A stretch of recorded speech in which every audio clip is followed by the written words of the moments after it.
Good evening বন্ধুরা, আজকে চলে এসেছিলাম রান্নাঘরে। কি রান্না হচ্ছে দেখুন। আমরা বাজার থেকে বিনস, মটর এবং ক্যাপসিকাম, গাজর নিয়ে চলে এসেছিলাম। আজকে বাড়িতে হবে মটর পনির এবং ফ্রাইড রাইস। তো সেইটা কেমনভাবে রান্না করতে হয় তার প্রণালী আপনাদেরকে দেখাচ্ছি। দেখুন আপনাদের কেমন লাগে। অবশ্যই যদি আপনাদের বাড়িতে হয়ে থাকে অবশ্যই আপনারা কমেন্ট করে জানাবেন। তো দেখুন, আগে সুন্দরভাবে সবজিগুলো ধুয়ে সুন্দরভাবে কেটে নিয়েছিলাম এবং বাজার থেকে নিয়ে আসা পনির সুন্দরভাবে কেটে রেডি করে রেখে দিলাম। এরপর আমরা কি করব, যে আলু লাগবে মটর পনিরের জন্য, সেই আলুটা কেটে জলে ফেলে দিয়েছিলাম। সুন্দরভাবে জলে ফেলে জলে ধুয়ে নিলাম। এরপর আমরা চালটাকে বাসমতি চাল নিয়ে এসেছিলাম। বাসমতি চালকে ভালোভাবে ধুয়ে জল দিয়ে আধ ঘন্টার জন্য রেস্ট দিয়ে, এরপর উনুনে কড়াই বসিয়ে তাতে ঘি দিয়ে, ঘিটা গরম হয়ে যাওয়ার পর একে একে বিনসটা আগে তুলে নিতে হবে। বিনসটা ভাজা হয়ে যাওয়ার পর তারপরে আমরা গাজর দেব। গাজরের পরে আমরা ক্যাপসিকামগুলো দেবো। এরপরে একে একে সুন্দরভাবে দিয়ে নুন হলুদ দিয়ে সুন্দর করে ভেজে তুলে নিতে হবে। এরই ফাঁকে আমরা বাসমতি চালকে রান্নার জন্য বসিয়ে দিয়েছিলাম, ভাত রান্না করার জন্য। তো ওটা একটু সুন্দরভাবে ভাতটা করে নিতে হবে।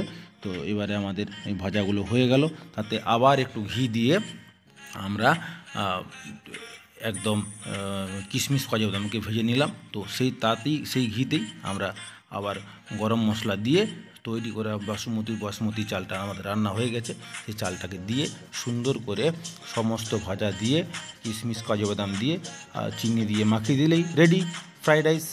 তো এবারে আমরা দেখতে পারলেন বন্ধুরা। এরপর কড়াইটাকে ধুয়ে তাতে আবার আলুগুলো তুলে নিলাম। আলুটা তুলে সুন্দর করে নুন হলুদ দিয়ে একটু আলুটাকে আগে প্রথমে কষে নিতে হবে।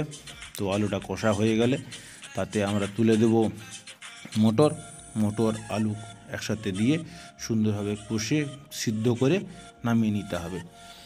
তো সিদ্ধ করে নামিয়ে নেওয়ার পর তারপরে আমরা কি করি দেখুন, নুন হলুদ দিয়ে সুন্দর করে সিদ্ধ করে নিতে হবে। সিদ্ধ করে একটু জল দিয়ে সিদ্ধ করে নিতে হবে।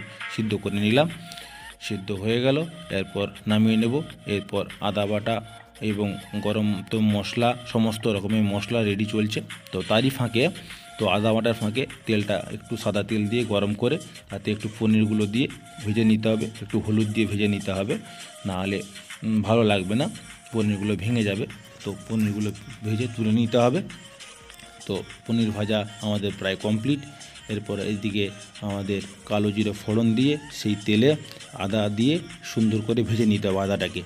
তো আদাটা ভাজা হয়ে যাওয়ার পর তাতে একটু হিং দিয়ে সমস্ত রকমের জিরা বাটা, ধনা বাটা, হলুদ,